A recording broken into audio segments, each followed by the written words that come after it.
गौरा गौरा मेरी बहन के घर पली हुई गाय की वयः संधि तक पहुंची हुई बछिया थी। उसे इतने स्नेह और दुलार से पाला गया था कि वह अन्य गोवत्साओं से कुछ विशिष्ट हो गई थी। बहन ने एक दिन कहा, तुम इतने पशु पक्षी पाला करती हो, एक गाय क्यों नहीं पाल लेती जिसका कुछ उपयोग हो। वास्तव में मेरी छोटी बहन श्यामा अपनी लौकिक बुद्धि में मुझसे बहुत बड़ी है और बचपन से उनकी कर्मनिष्ठा तथा व्यवहार कुशलता की बहुत प्रशंसा होती रही है। विशेषतः मेरी तुलना में यदि वे आत्मविश्वास के साथ कुछ कहती हैं तो उनका विचार संक्रामक रोग के समान सुनने वाले को तत्काल प्रभावित करता है।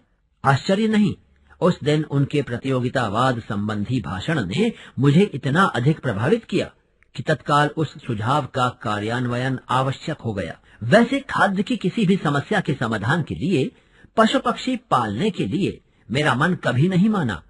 बकरी, कुक्कुट, मछली आदि पालने के मूल उद्देश्य का ध्यान आते ही मेरा मन विद्रोह करने लगता है। पर उस दिन मैंने ध्यान पूर्वक गौरा को देखा। पुष्ट लचीले पैर, चिकनी भरी हुई पीठ, लंबी सुडौल गर्दन, निकलते हुए छोटे छोटे सींग, भीतर की लालिमा की झलक देते हुए कमल की दो अधखुली पंखुड़ियों जैसे कान, लंबी और अंतिम छोर पर काले सघन चामर का स्मरण दिलाने वाली पूंछ, सब कुछ सांचे में ढला हुआ सा था। गाय को मानो इटालियन मार्बल में तराश कर उस पर ओप दी गई हो। स्वस्थ पशु के रोमों की सफेदी में एक विशेष चमक होती है। गौरा की उज्ज्वलता देखकर ऐसा लगा मानो उसके रोमों पर अभ्रक का चूर्ण मल दिया गया हो, जिसके कारण जिधर आलोक पड़ता था उधर विशेष चमक उत्पन्न हो जाती थी। गौरा को देखते ही मेरी गाय पालने के संबंध में दुविधा निश्चय में बदल गई। जब वह मेरे बंगले पर पहुंची तब मेरे परिचितों और परिचारकों में श्रद्धा का ज्वार सा उमड़ आया। उसे लाल सफेदी गुलाबों की माला पहनाई, केसर रोली का बड़ा सा टीका लगाया गया, घी का चौमुखा दिया जलाकर आरती उतारी गई और उसे दही पेड़ा खिलाया गया। उसका नामकरण हुआ गौरांगिनी या गौरा। पता नहीं इस पूजा अर्चना का उस पर क्या प्रभाव पड़ा, परंतु वह बहुत प्रसन्न जान पड़ी। उसकी बड़ी चमकीली और काली आंखों में जब आरती के दिए की लौ प्रतिफलित होकर झिलमिलाने लगी तब कई दियों का भ्रम होने लगा। जान पड़ा जैसे रात में काली दिखने वाली लहर पर किसी ने कई दिए प्रवाहित कर दिए हों। गौरा वास्तव में बहुत प्रियदर्शनी थी। विशेषतः उसकी काली बिल्लौरी आंखों का तरल सौंदर्य तो दृष्टि को बांधकर स्थिर कर देता था। चौड़े उज्ज्वल माथे और लंबे सांचे में ढले हुए से मुख पर आंखें बर्फ में नीले जल के कुंडों के समान लगती थीं। उनमें एक अनोखे विश्वास का भाव रहता था। गाय के नेत्रों में हिरण के नेत्रों जैसा चकित विस्मय न होकर एक आत्मीय विश्वास ही रहता है। उस पशु को मनुष्य से यातना ही नहीं, निर्मम मृत्यु तक प्राप्त होती है, परंतु उसकी आंखों के विश्वास का स्थान न विस्मय ले पाता है न आतंक। महात्मा गांधी ने गाय करुणा की कविता है क्यों कहा? यह उसकी आंखें देखकर ही समझ में आ सकता है। गौरा की अलस मंथर गति से तुलना करने योग्य कम वस्तुएं हैं। तीव्र गति में सौंदर्य है, परंतु वह मंथर गति के सौंदर्य को नहीं पाता।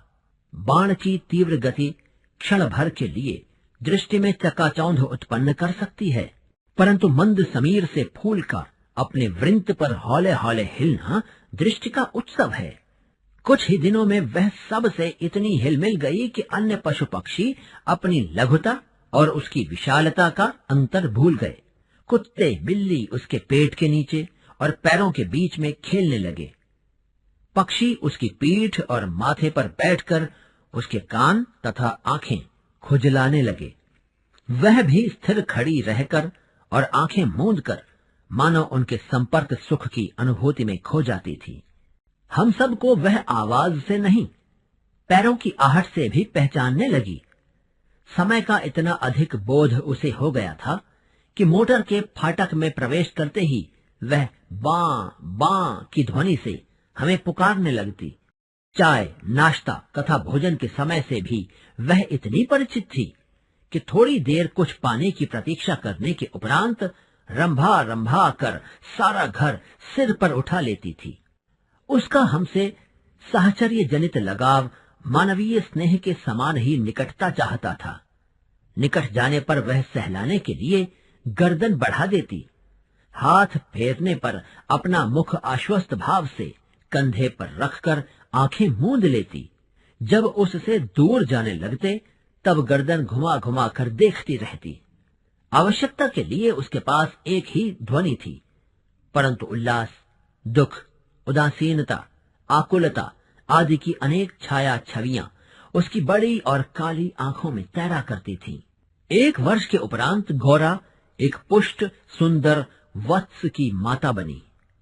वत्स अपने लाल रंग के कारण गेरू का पुतला जैसा जान पड़ता था। उसके माथे पर पान के आकार का श्वेत तिलक और चारों पैरों में खुरों के ऊपर सफेद वलय ऐसे लगते थे मानो गेरू की बनी वत्स मूर्ति को चांदी के आभूषणों से अलंकृत कर दिया गया हो। बछड़े का नाम रखा गया लाल मणि, परंतु उसे सब लालू के संबोधन से पुकारने लगे। माता पुत्र दोनों निकट रहने पर हिमराशि और जलते अंगारे का स्मरण कराते थे।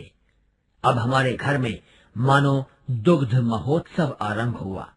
गौरा प्रातः सायं 12 सेर के लगभग दूध देती थी, अतः लाल मणि के लिए कई सेर छोड़ देने पर भी इतना अधिक शेष रहता था कि आसपास के बाल गोपाल से लेकर कुत्ते बिल्ली तक सब पर मानो दूधों नहाव का आशीर्वाद फलित होने लगा।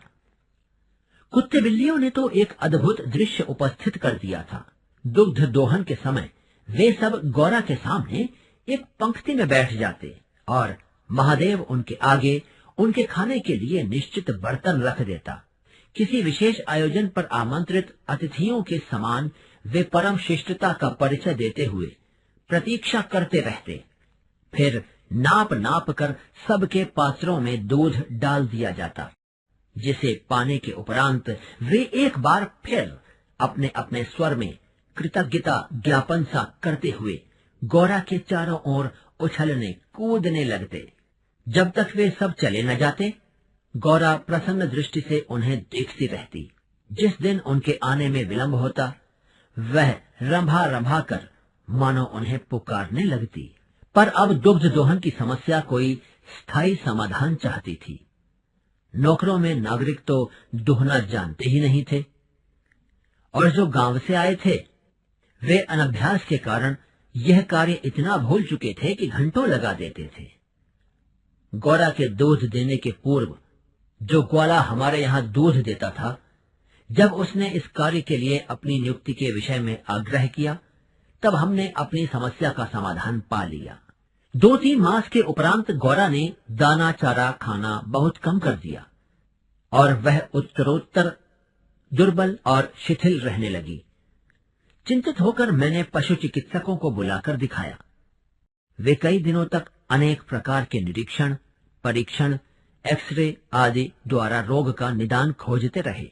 अंत में उन्होंने निर्णय दिया कि गाय को सुई खिला दी गई है, जो उसके रक्त संचार के साथ हृदय तक पहुंच गई है। जब सुई गाय के हृदय के पार हो जाएगी, तब रक्त संचार रुकने से उसकी मृत्यु निश्चित है। मुझे कष्ट और आश्चर्य दोनों की अनुभूति हुई। सुई खिलाने का क्या तात्पर्य हो सकता है?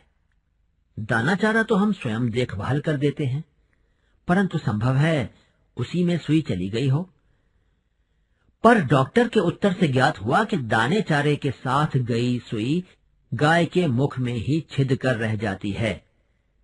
गुड़ की बड़ी डली के भीतर रखी सुई ही गले के नीचे उतर जाती है और अंततः रक्त संचार में मिलकर हृदय तक पहुंच सकती है। अंत में एक ऐसा निर्मम सत्य उद्घाटित हुआ जिसकी कल्पना भी मेरे लिए संभव नहीं थी। प्रायः कुछ ग्वाले ऐसे घरों में जहां उनसे अधिक दूध लिया जाता है, गाय का आना सह नहीं पाते। अवसर मिलते ही वे गुड़ में लपेटकर सुई उसे खिलाकर उसकी असमय मृत्यु निश्चित कर देते हैं। गाय के मर जाने पर उन घरों में वे पुनः दूध देने लगते हैं। सुई की बात ज्ञात होते ही ग्वाला एक प्रकार से अंतर्धान हो गया। अतः संदेह का विश्वास में बदल जाना स्वाभाविक था। वैसे उसकी उपस्थिति में भी किसी कानूनी कार्यवाही के लिए आवश्यक प्रमाण जुटाना असंभव था। तब गौरा का मृत्यु से संघर्ष आरंभ हुआ, जिसकी स्मृति मात्र से आज भी मन सिहर उठता है। डॉक्टरों ने कहा, गाय को सेब का रस पिलाया जाए तो सुई पर कैल्शियम जम जाने और उसके न चुभने की संभावना है। अतः नित्य कई कई सेर सेब का रस निकाला जाता और नली से गौरा को पिलाया जाता। शक्ति के लिए इंजेक्शन दिए जाते। पशुओं के इंजेक्शन के लिए सूजे के समान बहुत लंबी मोटी सिरिंज तथा बड़ी बोतल भर दवा की आवश्यकता होती है। अतः वह इंजेक्शन भी अपने आप में शल्य क्रिया जैसा यातनामय हो जाता था। पर गौरा अत्यंत शांति से बाहर और भीतर दोनों ओर की चुभन और पीड़ा सहती थी। केवल कभी कभी उसकी सुंदर उदास आंखों के कोनों में पानी की 2 बूंदें झलकने लगती थी। अब वह उठ नहीं पाती थी, परंतु मेरे पास पहुंचते ही उसकी आंखों में प्रसन्नता की छाया सी तैरने लगती थी। पास जाकर बैठने पर वह मेरे कंधे पर अपना मुख रख देती थी और अपनी खुरदुरी जीभ से मेरी गर्दन चाटने लगती थी। लालमणि बेचारे को तो मां की व्याधि और आसन्न मृत्यु का बोध नहीं था। उसे दूसरी गाय का दूध पिलाया जाता था, जो उसे रुचता नहीं था। वह तो अपनी मां का दूध पीना और उसके साथ खेलना चाहता था। अतः अवसर मिलते ही वह गौरा के पास पहुंचकर अपना सिर मार मार उसे उठाना चाहता था, या खेलने के लिए उसके चारों ओर उछल कूद कर परिक्रमा ही देता रहता। मैंने बहुत से जीव जंतु पाल रखे हैं, अतः उनमें से कुछ को समय असमय विदा देनी ही पड़ती है, परंतु ऐसी मर्म व्यथा का मुझे स्मरण नहीं है। इतनी हृष्ट पुष्ट सुंदर दूध सी उज्ज्वल पैस्विनी गाय अपने सुंदर चंचल वत्स को छोड़कर किसी भी क्षण निर्जीव और निश्चेष्ट हो जाएगी, यह सोचकर ही आंसू आ जाते थे। लखनऊ, कानपुर आदि नगरों से भी पशु विशेषज्ञों को बुलाया। स्थानीय पशु चिकित्सक तो दिन में 2-3 बार आते रहे, परंतु किसी ने ऐसा उपचार नहीं बताया जिससे आशा की कोई किरण मिलती। निरुपाय मृत्यु की प्रतीक्षा का मर्म वही जानता है जिसे किसी असाध्य और मरणासन्न रोगी के पास बैठना पड़ता हो। जब गौरा की सुंदर चमकीली आंखें निष्प्रभ हो चली और सेब का रस भी कंठ में रुकने लगा, तब मैंने अंत का अनुमान लगा लिया। अब मेरी एक ही इच्छा थी कि मैं उसके अंत समय उपस्थित रह सकूं। दिन में ही नहीं, रात में भी कई कई बार उठकर मैं उसे देखने जाती रही। अंत में एक दिन ब्रह्म मुहूर्त में 4 बजे जब मैं गौरा को देखने गई, तब जैसे ही उसने अपना मुख सदा के समान मेरे कंधे पर रखा, वैसे ही वह एकदम पत्थर जैसा भारी हो गया और मेरी बाह पर से सरक कर धरती पर आ गया। कदाचित सुई ने हृदय को बेध कर बंद कर दिया। अपने पालित जीव जंतुओं के पार्थिव अवशेष मैं गंगा को समर्पित करती रही हूँ। गौरांगिनी को ले जाते समय मानो करुणा का समुद्र उमड़ आया, परंतु लालमणि इसे भी खेल समझकर उछलता कूदता रहा। यदि दीर्घ निश्वास का शब्दों में अनुवाद हो सके तो उसकी प्रतिध्वनि कहेगी, आह मेरा गोपालक देश।